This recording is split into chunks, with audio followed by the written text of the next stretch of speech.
Oleh karenanya Nabi kita SAW selalu berdoa kepada Allah, Allahumma muqallibal qulub, tsabbit qulubana ala dinik. Ya Allah, zat yang memutarbalikan hati, kokohkanlah hatiku di atas agamamu. Kata ibunda kita Aisyah dan Ummu Salamah radhiyallahu anhuma, doa ini adalah doa yang paling sering terdengar dari mulut Nabi SAW.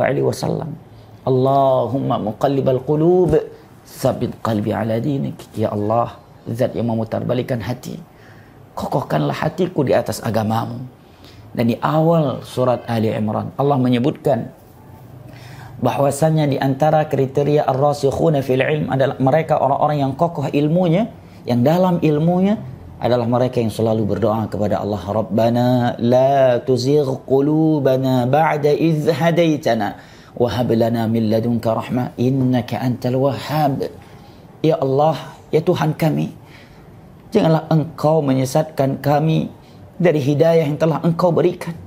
Jangan Engkau geserkan kami dari tauhid berpindah ke syirik, dari sunnah berpindah kepada bid'ah, dari kesalehan kepada kefasikan. Wa hab lana min ladunka rahmah, dan anugerahkanlah selalu untuk kami rahmat-Mu.